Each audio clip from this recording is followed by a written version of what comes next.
On today's Locked On Texan podcast, more from OTAs and the inevitable conversation surrounding Deshaun Watson. The good and bad of the Houston Texans. We dive into all that. Cody, let's go ahead and start the countdown to the show.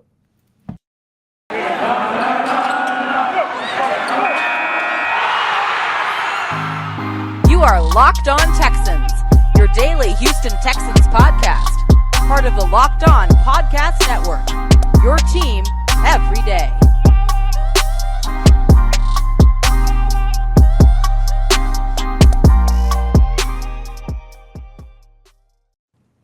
Welcome, everybody, to a Thursday edition of the Locked On Texan podcast, a part of the Locked On Podcast Network, your team every day. Thank you for making the Locked On Texans your first listen of the day. Today's episode is brought to you by Blue Now. Make your moment sparkle with jewelry from BlueNow.com, and Locked On Sports listeners get $50 off purchases of $500 or more. This podcast exclusive includes engagement. Make sure you are using Locked On at checkout to receive that discount. I'm John Hickman, joined by Cody Davis, here to talk more from the Houston Texans OTAs and what's surrounding the Houston Texans.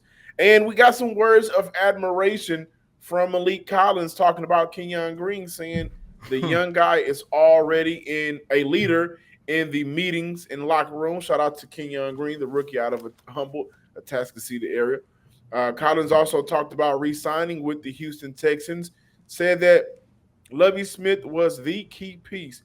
He writes the script every day for how it looks and what it's supposed to look like. So, I mean, he's done it before, and, we are just going to follow him. So some good words from Malik Collins, in terms of a couple of the coaching staff, Kenyon Green, a rookie. But, Cody, Davis Mills on yesterday – it's been looking good.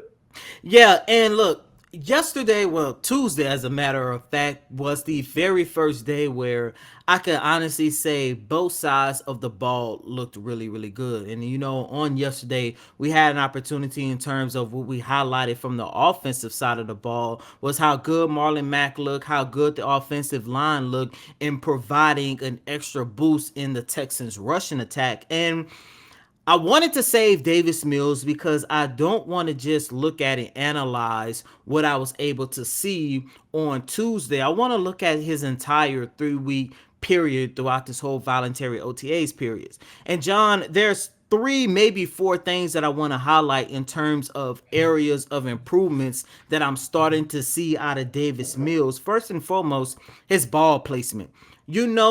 For a quarterback, it's very important for them to put the ball in the best position for the wide receiver to catch it.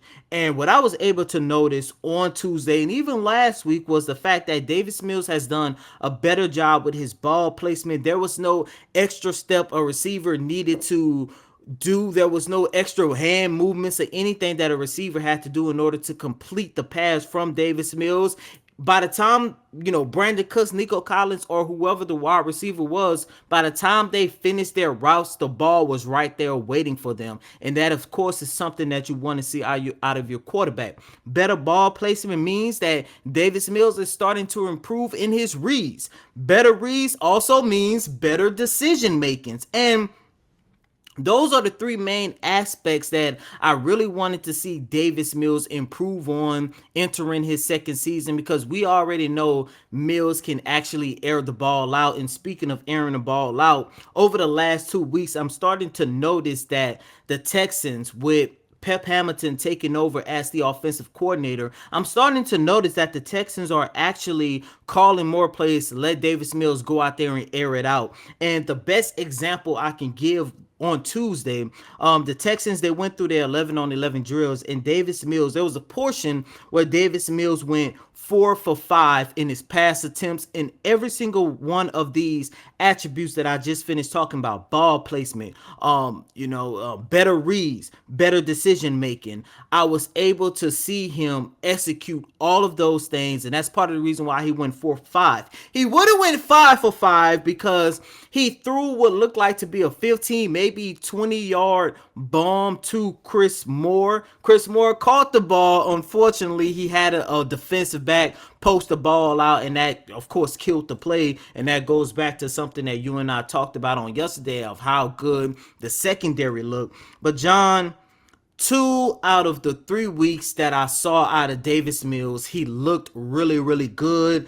He still struggles a little bit with his consistency. There were times where I could say, okay, this is the Davis Mills I'm expecting to see in his second season. Then there was some moments where I'm like, that kind of looked like Davis Mills from the first 7 weeks of the season. However, I think in terms of Davis Mills working on his consistency, it's going to come the more he get comfortable in what Pep Hamilton would like to see out of him as he tried to revamp this playbook. And two, it's just going to come with reps. Before I give it over to you, as we talked about on Tuesday, Andre Johnson had an opportunity to speak to the media, and he was actually asked on what has been a standout to him in terms of his evaluation of Davis Mills. I can see a lot of improvement from last year to now. You can kind of see it over the course of the season. I think he was a little shell-shocked, when he first got out there. But it happens, coming from college, going to the NFL, and, guys will disguise things differently and things of that nature. So, but he looks very confident out there right now. It's always great to hear your first or second best player in franchise history speak highly of your quarterback and second-year quarterback Davis Mills. You've talked about how the ball placement has been there, the anticipation has been there, his reads have been there. He's going through the play design quicker. Those are all good. So, Cody, I want to take a step back and move on from Davis Mills just briefly because the connection needs to be there, but kind of tie him in. Which receiver not named Brandon Cooks has been standing out with OTAs, going through the ups and downs of OTAs with Davis Mills? Has there been a receiver that he's favored a little bit more often than not at OTAs for the first couple of weeks? No, and that is actually a good thing because it's like we talked about a lot here on this show. It seems like last year, and it made sense because he was thrown into the fire, especially through those first 7 games. It seems like Brandon Cooks was like his safety blanket. He was just, a lot of times it seemed like he was just looking at Brandon Cooks and Brandon Cooks only. However, over this 3-week period that I had an opportunity to watch Davis Mills, I can tell that he's scouting the field a lot more, and he's actually targeting other receivers. And the one wide receivers that I wouldn't necessarily call a favorite receiver for Davis Mills, however, he already has chemistry and camaraderie with, and he is a guy that you and I highlighted here on this show. I think it was last week or week before last. Is Nico Collins. Nico Collins has looked damn good going after the ball. He has looked damn good with his connection to Davis Mills, and I think he is starting to get the sense that, look, it's my job to take over as the number 2 wide receiver for this organization. And there's a lot riding on the shoulders of Davis Mills this season. And then, like we say here a lot on Locked On Texans, in order for Davis Mills to be successful, he has to trust his wide receivers. You already know what you got in Brandon Cooks. Who's going to be that number 2 receiver that you can go to, rather that's picking up an extra yard on 4th down, rather that's a red zone threat. And that's something, John, that you actually talked about that you wanted to see out of Nico Collins as that bigger body wide receiver. He's looking like he's trending in that direction from at least these first 3 weeks of OTAs. Yeah, speaking of the wide receiver battle, we thought it was going to be a very competitive race for wide receiver 3 and 4. Well, unfortunately, Deshaun Hamilton, who went down on Tuesday due to injury, the Houston Texans did cut him, unfortunately, and he was a guy that I thought was going to be in the mix for that wide receiver 3 and 4 spot for Houston that can really come in and maybe do some things differently. Unfortunately, because of the injury, Houston will not be moving on from him. If he clears those injury waivers, Houston may have an opportunity to bring him back and possibly place him on a practice squad. We'll see how that works out from here on out. When we look at the Houston Texans, right now they're chasing a ring. And at BlueNow.com, you can celebrate all of your life special moments, wrap that up into a gorgeous ring for your special lady. They got the custom engagement ring that you can find for her dreams, all the way down to gifting a classic and timeless jewelry piece, all at a price you won't find at a traditional jeweler. No, you will not. And whether you're ready to pop the question or you're just celebrating a milestone moment, find jewelry as unique as her with the modern convenience of shopping online at BlueNow.com. Build the engagement ring of her dreams or celebrate life special moments with fine jewelry. No matter what you're looking for, Blue Now has jewelry experts on hand 24/7. Make your moment sparkle with jewelry from BlueNow.com, and Locked On Sports listeners get $50 off purchases of 500 or more. This podcast exclusive includes engagement, so make sure you are using Locked On at checkout to receive that discount. That's code Locked On. Plus, every order is insured, ships free, and arrives in a discreet packaging that won't give away the details of what's inside. Shop stress free and find your forever piece. Go to BlueNow.com today. Before we talk about Derek Stingley, we got to talk about the young buck out there. I do want to shout out his fellow rookie mates, Jalen Petrie, who's been receiving a bunch of praise from his players and the coaching staff on how well he's been able to come in and really kind of solidify himself. Day one, he should be a starter for the Houston Texans defense. And Christian Harris, one of those Texans late round draft picks, I consider maybe the biggest steal for Houston. Will he play Will side? Will he play Sam? We don't know, but he's been getting a bunch of running in with the ones for linebackers, and he's also been receiving a bunch of praise. Also, Dameon Pierce. Marlon Mack had a bunch of praise for his fellow rookie running back mate, Dameon Pierce, and he said, the young guys, they bring in that college energy, fresh, don't know what to expect, but he's a young guy. He's learning. He's energetic. He's happy. He has a smile on his face every day. And for Marlon Mack, who Cody mentioned on yesterday's show, had a very good Tuesday practice at OTAs, it's very important that Dameon Pierce does just as good as he does. Marlon Mack, as good as I think he can be for Houston this year. Remember, I wrote about him back in February that this was a guy that Houston should target.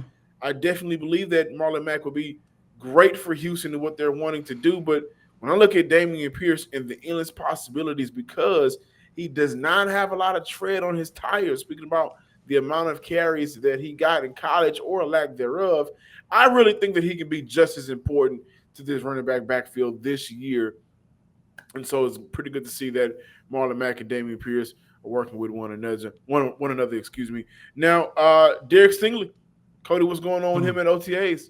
And what's going on with Derek Stingley is actually going to lead into our next topic that I know I'm going to get killed in the comment section. And John, I know you might not agree, but it's starting to be a thought in my mind in terms of the lack of participation that we have been able to see out of Derek Stingley basically since the start of rookie training camp. And since the start of rookie training camp, this is a guy, at least the practices that the media has been out there to watch, he has yet to go through a full practice. And every time the Houston Texans pick up the tempo, Derek Stingley is not on the field. He's only participating all the way up until walkthroughs. With that being said, John, we know that Derek Stingley is still going through his rehab process with the foot injury that limited him to 3 games last season at LSU. Injuries was a concern going into the draft. He says he's healthy. However, with this conversation that you and I are about to have, I want you to keep this in mind. It's not about the now with Derek Stingley. It's actually about the future. And I do believe that this is a young man. Given the next 2, maybe 3 years at the most, we will be talking about Derek Stingley as one of, if not the best defensive back in the league. With that being said, John, I'm starting to get the sense that maybe the Houston Texans should kind of change course a little bit and not make Derek Stingley cornerback number 1 straight out the gates. And I say that because, one, like I just mentioned, he still hasn't went through the entire up-tempo practice. And two, if there is a season for Stingley not to be featured as the number one, and if there is a season for the Houston Texans to actually take their time in bringing Stingley along, is this year. Because on yesterday, we just finished talking about how the number two cornerback spot is up for grabs with Tavier Thomas and Steven Nelson. So he could learn a lot by taking a step back, and I think not only him but the Houston Texans will actually benefit more in the future if they just take his time with his development as of right now. You know what? I can't necessarily be upset at that. And I'll tell you why. I think you put it perfectly. If there was a year to slow down, it is this year, the rookie year, the inaugural year of Derek Stingley as a Houston Texan. And I think when you look at Houston, that may have been why they were so, adamant about adding talent to that cornerback position. Steven Nelson, retained Tavier Thomas, Desmond King. Desmond King. They just brought in Moreau as well to compete at cornerback. So this is a team that saw what they put out last year, didn't want to go through that again at that cornerback position. So they retained some of the guys that did good, brought in a couple of new faces, one of which was the drafted Derek Stingley. Wouldn't make, it would not make a ton of sense if they just if I at the end of the year we see his snap percentage played and say, well, from day 1 to game 17, it increased over time when they felt like he was healthier and got better and understood his assignment. Not necessarily upset at that. I will just say it's not a concern for me right now. It'll be a concern if we were in July, let's say July 25th or something along those lines, like when the OTAs really kick off for preseason, then it'll be a concern. As of right now, I'm not truly concerned simply because we still got a month time where he can really heal and get ready. I do want to see him prepared and on that field come OTAs in July. Don't you love a good chewy chocolatey brownie? What about a caramel brownie with caramel swirl on top? So good. What if I told you you can have all of that chewy chocolatey goodness and only 17 grams of protein? You're in luck. Caramel brownie bars are available at built.com right now. And you got to act fast because they are a fan favorite. Forget about the dessert. These are better than the desserts. Plus, the macros are unreal. 130 calories, 17 grams of protein, only 4 grams of sugar. Of course, you'll want to replace these with a regular brownie. With Built Bars, caramel brownie bar, it makes more sense. That's a better business decision. Go to built.com right now. Use promo code LOCK15 and get 15% off your order. Again, use promo code LOCK15 at built.com for 15% off. Thanks for making Locked On Texans your first listen today. Now make your second listen, the Locked On NFL podcast. Our national NFL experts and insiders keep fans dialed in with the biggest stories and the latest news from around the league, because an offseason doesn't equal a break in the action. Follow Locked On NFL every day in the Odyssey app, YouTube, and wherever you get your podcasts. Before we get up out of here today, Do we really gotta do it, man? we gotta do it. Oh god, We gotta do it. But I do wanna let you guys, and this is very important because I want to talk about this next week. Why people are maybe starting to forget about the greatness of J.J. Watt. There was a top 10 defensive players list that came out, and J.J. Watt did not make that top 10 list. And I get it. I understand that top 10 list is very valid. However, I think some people may have forgotten about the greatness of J.J. Watt. But anyways, Deshaun Watson and the Cleveland Browns, I just don't see how the NFL allows him to play any games this year. Plain and simple. For the Browns, how irresponsible are the Browns, who said they did their own due diligence with doing their own investigation, and only a couple of months in, we have a couple of more lawsuits pending against Deshaun Watson. Now, the number is going to continue to grow. Things are going to continue to get worse. And again, I just don't see how Deshaun Watson doesn't receive any suspended games this upcoming year. And no, I don't care about the possibility game of him playing against the Houston Texans.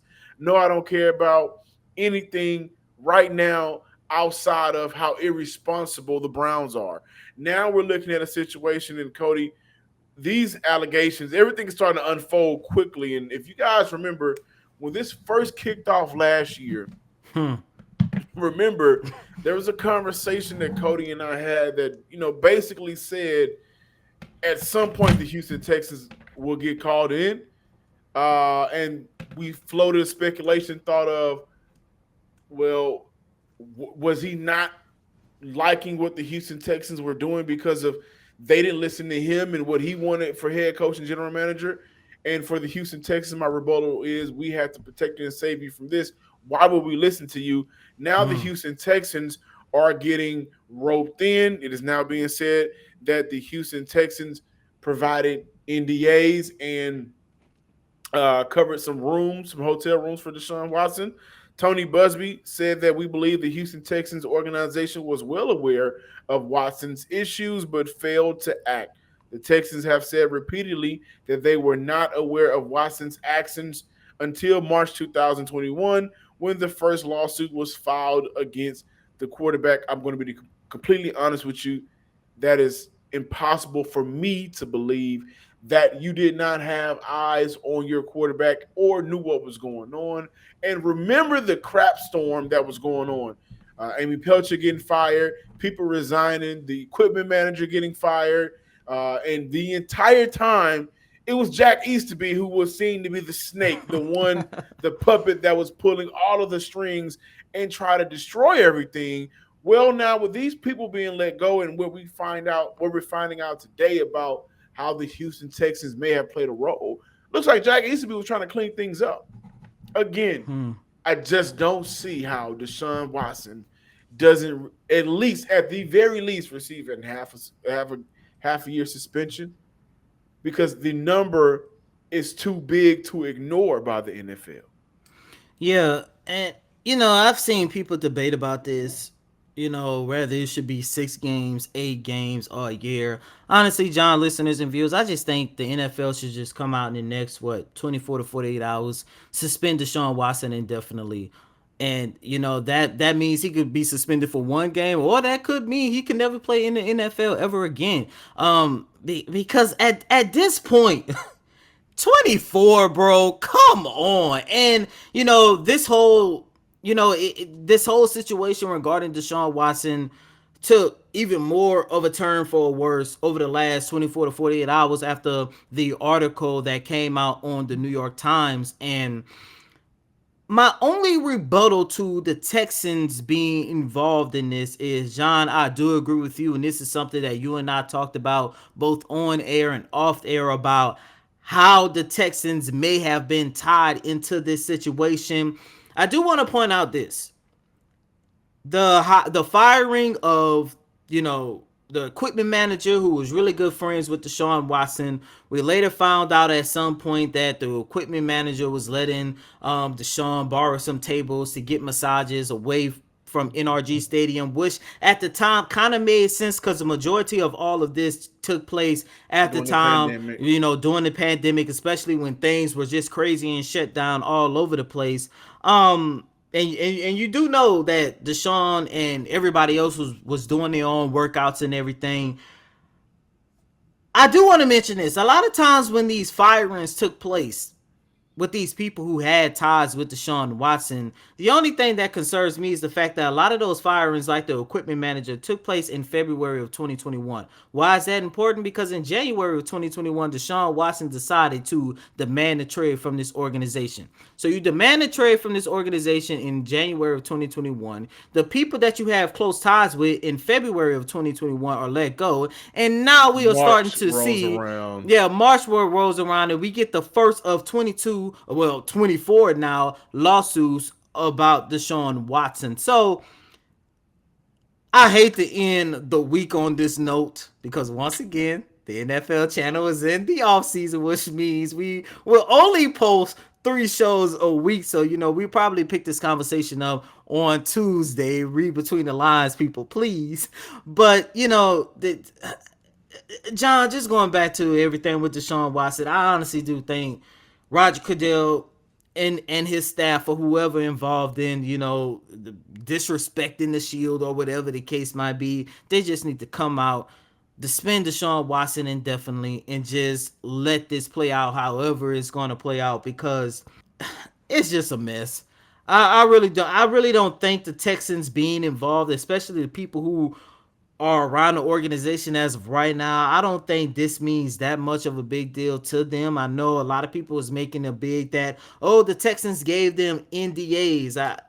A lot of these organizations, NFL, MLB, NBA, it's common for them to give NDAs to players about anything, especially if they go outside of the organization to get services of, like, lawn services or hair service or whatever the case might be. They have to sign NDAs, because think about it, listeners. These players have to live their lives, and a lot of times they work with people who knows where they live, who knows the people that they're with, and they provide these NDAs just to protect them. That doesn't mean anything illegal is going on, but it's just to protect these players in their privacy. Now, maybe Deshaun Watson knew to use that loop in terms of protecting himself, but this is just a mess at this point. Even though the Texans are looped in, John, listeners and viewers, it's still the Cleveland Browns' biggest problem as of right now. Absolutely. And in the span of 17 months, Deshaun Watson saw 66 women. 24 of those women have filed suits against him. At least 15 of those therapists who issued statements. At least 15 of those women are therapists who issued statements for support of Deshaun Watson.